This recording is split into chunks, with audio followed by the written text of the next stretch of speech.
Good evening and a very warm welcome to the Grassroots Show. I'm Mal Lee, your host for this evening. Hope everyone's keeping fine out there and I hope you've enjoyed your week that's just gone for half term. Hope the kids have enjoyed themselves. It's been poor weather, but I've seen a lot on social media. People are in Wales, people are all over the place, people have gone on holiday, so well done to everyone who's been away. And unfortunately, you see empty chairs, because I have given the young commentators the night off for half term. I think a couple of them are a little bit disappointed because they like to come here, but they do need a little break sometime and recharge the batteries. Now I'm wishing I got them in here, especially those Evertonians. Connor, Dan, you wouldn't have had your shirts on tonight, would you? No, I wouldn't have thought so. And what about the result? Old Trafford. Do I need to go on about it? Wow, what a performance from Mo Salah. I think even the Evertonians, even the young commentators there, would hold their hands up and say an unbelievable performance from Mo Salah and from Liverpool. But did you see that Origi goal against Preston? I think that's the only thing he'd done throughout the game, because I forgot about it. He was playing and I thought it was one of the most boring games I've seen for quite some time. It was bound to be, I suppose, no disrespect to Preston, but we had the kids in there, they were just learning. But the experienced players, I thought, could have put a better show on, to be honest, to show the kids what it's all about. But they didn't perform one iota, except for Adrian in goal. I thought he was brilliant. But you missed the likes of Milner, who stands there, talks to the kids, gets them all motivated. And you know what? I'm not even too sure who the captain was there. I can't even realise. I can't, even to now, even to this day, I don't know. But anyway, it was one of those performances. We're through to the quarter-finals, and I think the draw is on Soccer AM live tomorrow. Just half get around that draw, doesn't it? Everyone has a go with it. I wondered if they let me do it in the studio one day. Anyway, FA Cup draw will do me here. You never know. Well done to the teams that are through to the quarter-finals.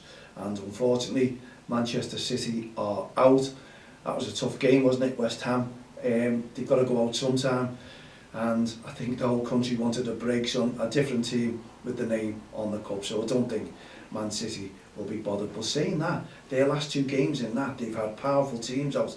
The full squads, haven't they? They wanted to go on and win it. You could see that. Is there disappointment? Will that rub down? Will it rub off within the Premier League? Doubt it very much. And they've got two squads anyway. I think, I did forecast, I think there'll be a bit of a bust-up mid-season if it continues, because players are just getting chopped and changed and put in the team, and then they're left out the team. And mind you, if you're really getting a magnificent wage off them, like they've got the money to throw away, would the players be bothered whether they're getting half a game here and there? I don't think so. Anyway, they're out, we're in. Let's see what the quarter-finals brings. It's got to be a tough one for Liverpool, guaranteed. We always get them. Well, hey ho, they're all in it to win it. So you never know, we may just take over that spot from Manchester City. And I know you Evertonians and the young commentators don't want us to go there. I know that for a fact. But we've got our loyal supporters, ourselves, to say, yeah, it'd be nice to win that with many other trophies and the Premier League this season. I just want to be greedy. I want to win everything. That's me. I'm a Liverpool fan. Anyway, there's not many of us. Only when we fill that turnstile up or that ground up, you know yourself. But let's get off that subject. Premier League, that's all back this weekend as well, so look forward to that one. We've got a tough game in Brighton, we know that. We really do. They're playing really well and they'll be motivated. They'll be up for it. They seem to be, well, I don't know. It's one of those teams, isn't it? You can't predict. They could turn up or they may not. Let's just hope they may not. And Salah gets another hat-trick. I'm being greedy again. Let's get off. Okay, look forward to the Premier League coming back. But also we've got the grassroots. Can't forget about that, can we? At the end of the day, that's what we're here for. Respect on and off the field of play. Whatever you're playing, if you've got tonight's games, I doubt it very, very much. But tomorrow, Saturday and Sunday, we'll be at the North Liverpool and the Jeffrey Humble with the Walton Curtail, and we'll have one or two other volunteers out and about who will give us some feedback, because we did write our story for the Walton Herald, and it's all about respect. And the awards that we're looking for towards the end of next season, when you look at it, we're looking for managers awards this year, and also referee awards. We'll have a young referee, and we'll have maybe an overall winner. That's what we're looking for, but I'll keep it informed on that one. But we are basically looking out for young referees and how they're motivated towards the game themselves, what they look like. You know, they're not just turning up and putting tracksuits on, they're all in the gear as well, the uniforms, just like the kids are. And we're looking at overall performances on referees. We're not looking for sideline behaviour like that. We're looking for overall performance, good performances, see how they get on with the kids. And the majority are brilliant, I must admit, you know. And I do want to check on the throw-ins, because everyone who watches the show know it's a pet hate of mine that referees sometimes are just letting throw-ins go, and especially with the youngsters as well. But come on, the coaches, you know, it's not the referees, the coaches. You've got to get it right. You've got to teach those kids how to take a throw, and that is part and parcel of learning. The kids will look up and listen and watch the referees. And I pulled up the other day and I watched Sophie, and she stopped and she talked to the youngster, and the youngsters were watching. She's showing them how to do the throwing, and you got it right. You got it right. So you can adapt that into your coaching methods, please, all the time. Have 5 minutes with all the kids on coaching, give them a ball each and practice it, and tell them to go home and practice it. It's simple. It is simple, and that's what I used to do when I was running teams. Every one of my kids knew how to throw a ball, every single one of them, and you just got to concentrate. I made sure that was the first learning curve for it, because I detest legs in the air, legs on the pitch, up and down, balls bouncing in front of them. I do, I really, really do. Anyway, let's get it right. So we've been watching the referees for that, and to see the kids retake the throw-ins. That's all it is. You stop it, because it's not the referee's job. You know, I think we got a comment the other week. One referee said to the manager, "I don't give foul throws, I just let that play on." Well, if you don't give foul throws, refs, I'm sorry, you don't give penalties, because it's part and parcel of the game, isn't it? So we have to make sure we get it all right. Whether you stop the game 25 times, get it right. But there's that one person, always that one person on the team who takes the perfect throw and put them on it. If that's the case, if the game is stopping, until the coaches get them back at the training centres and show them all how to get a throw-in right. There's no harm in that. So coaches, come on, down to yourselves. I want to walk around and see grassroots football without foul throws. Even the 5s, the 6s, they can all do it. Please, please, let's see it. Let's get it going. And we're looking for managers as well, the Managers Award, to see what they're like on the pitch, not on the pitch, off the pitch, how they're dealing with situations towards when the referee blows that whistle, what they're like with the referees, what they're like with the kids, what they're like with the parents, how they react on the touchlines within the game, how they encourage the kids. We're looking for a lot from the managers, actually, because they seem to have the important role, because they should be in charge of the parents, the kids, the coaching, the subs, the nets, you name it, they're in charge of everything. So we're watching just how they perform under pressure and how they treat the referees on and off the field of play. And also with the awards, we'll be looking, we'll be monitoring, we'll be having feedback, we'll be using committees all over the country, because it's going to be a national award. I'm not too sure whether referee is going to be on board with us for next season, but we'll find another sponsor for the Respect Awards and the Managers Awards and put them all together. And we want to try and get a little venue. Let's see how it goes on that one. Because we're really looking forward to it. And my eyes are out all the time, week in, week out, watching a lot of referees, monitoring them and see how they're working. And at the moment, everything's great. So managers, remember, someone warn them off, and let's see how you are with the kids, and let's see how the kids are with you, how they respect you, because that is so important. And when I was running football teams, it was great. We had some great feedback. And you know what? If you look at me on the weekends, you'll see that the players that I had playing with me, all grown up now, got their own kids, and the kids are in football teams, and the respect they show on me means that I've done something right when I was running football teams many years ago. So there you go. So I think I've got a little bit of experience in grassroots football. And as you say, this is why I'm monitoring referees and working closely together. We've got a meeting big meetings. You see me diary out now. Haven't used my diary for a while, but I've got to start putting them in now because the meetings are coming too thick and fast to me. I used to just turn around. Remember when there was a meeting Monday, Tuesday, Wednesday, Thursday, and I'd be there all the time, but now they seem to be mounting up. I've got a meeting with the LCFA on Tuesday coming. It's going to be a good meeting. We're talking about referees. We're talking about, well, I won't go too deep into it, but watch this space. And then I've got a follow-up meeting next week regarding the meeting with the LCFA.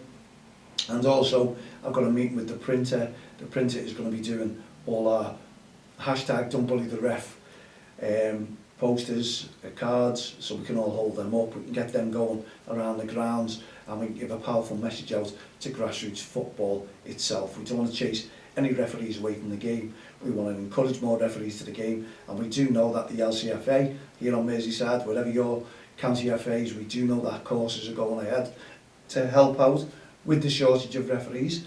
We've had, I think the LCFA have informed me they've had 6 courses up to now. Not too sure how many referees have been on there.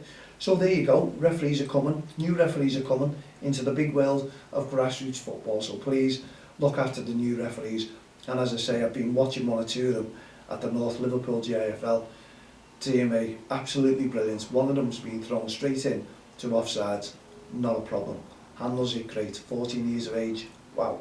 See him up and coming very, very soon. So I've got a nice whistle for young Callum there on Saturday, so I'll be meeting up with him, and I'm sure I'll catch up with 1 or 2 other referees who are out and about earning their pennies. That's what it's all about. It's been good, and hopefully we'll have a full team of referees. I think we will this Saturday for some reason. I really, really do.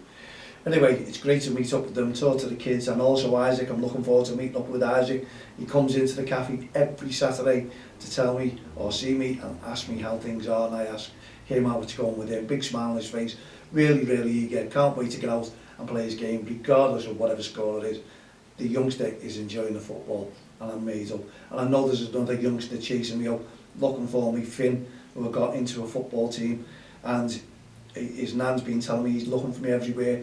And I walked past him the other week, didn't recognise him. I don't know, I might have been watching other referees.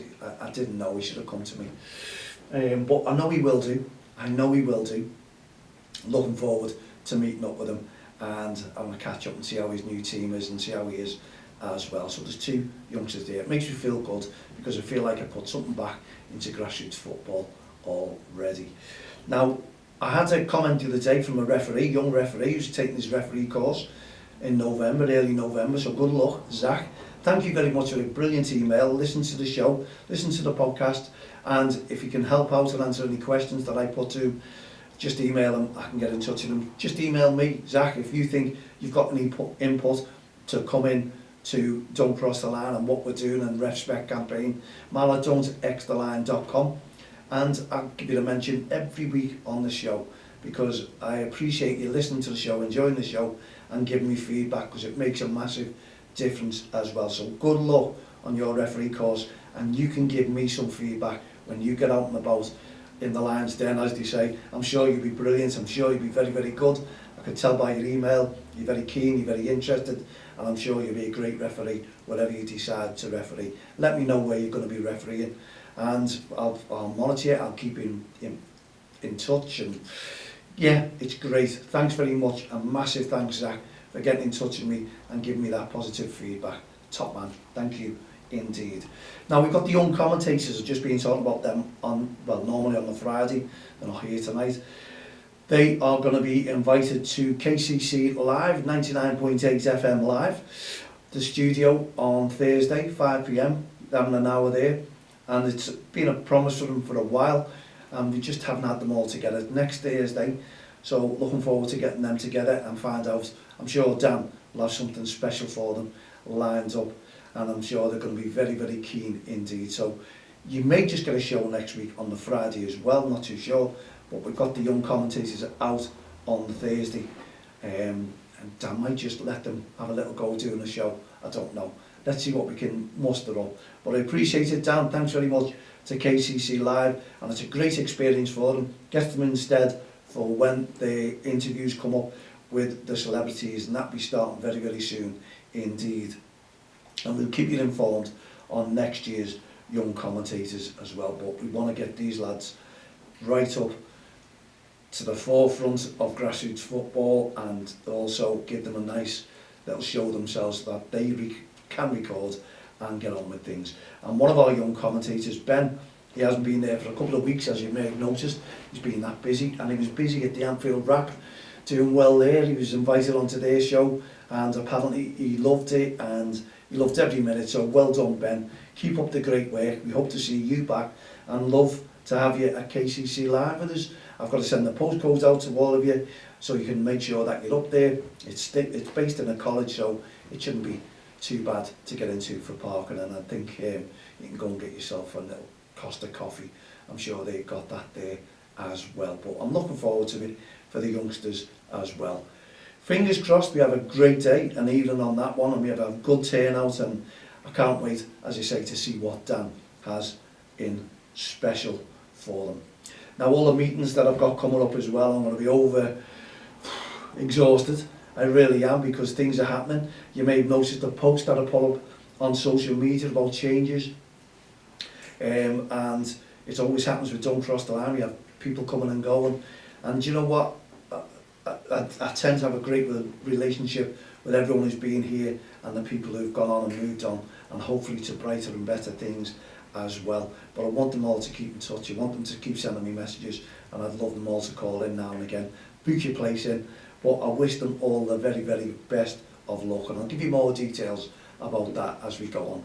But we part a company with certain people, and we'll let you know when they're ready for me to tell you what's happened, why we've done it, and where we're moving on to, and what we're trying to do to improve Don't Cross the Line and the Respect campaign as well. But you know, sometimes I want to try and help 100% to put a new project in place, and this one it was just too much work for me, and I just had to bow out of it, and I just had to take a back seat, and I have to carry on with what I'm doing with Don't Cross the Line, with the Respect programme, with the referees. I've got to carry on with that, and also the managers and the teams at the moment, and promote that. And as I say, with the meetings, you'll see what I'm talking about. If everything goes according to plan, I'm looking forward to the meeting with Dan at the Liverpool County FA headquarters on Tuesday, and I'll put some points of view there. If you've got any questions you'd like me to put for you, just give us a quick email now at don'ttexttheline.com, because I know many of you have been trying to get through to the County FA, but they've been inundated with loads and loads going on, so it's going to take them time before they can reply back to you, and I'm one of those people as well. So you can understand where we're coming from, where we're going, and what we're trying to achieve. And at the end of the day, I'm trying to achieve as much as I can with Don't Cross the Line, improve it every day, and get people in, have these meetings, talk to people where we want to go forward. I had a great meeting yesterday. Someone popped in by chance and is going to help us out on the funding side of things. I was made up. I couldn't thank them enough, and there's a person coming in to see me, so the ball is rolling. I'm on again, and we you know, this is what we all want to do, young commentators, and things like the Heart of Gold, the initiatives that we have with Don't Cross the Line, and what we're trying to achieve there as well. And I do know I've got to get a raffle up and running very, very soon indeed, because of one charity that I was working for, to put that, wrap that up and put that to bed and move on to the next one, because honestly, things do catch up with you. You meet yourself coming forward, going backwards. 1 step forward, 10 steps back. It always works like that. You know where I'm coming from when you're really, really busy and you're trying to achieve too much, trying to get too much on your plate, and it just doesn't happen. It doesn't work. But we're getting there. We are really getting there. And as I say, you can tell by the emails I'm getting, you can tell by the feedback we've got with young commentators, what we're trying to do. Also with young Ben making it into the Anfield Wrap, we've got the meetings coming up galore. I'm happy. I think there's a lot to do as well as my full-time job. Excuse me while I have a sip of my tea. It's got cold now anyway. Lady Grey, got to get out and get some more, and Earl Grey as well. Have those normal tea bags, they don't make sense to me sometimes. Very, very strong indeed. But hey ho, the time has flown. We've talked about everything that we can possibly talk about, except when you go out tomorrow and Sunday, whatever you're playing, grassroots football, not the Premier League, grassroots football, take heed.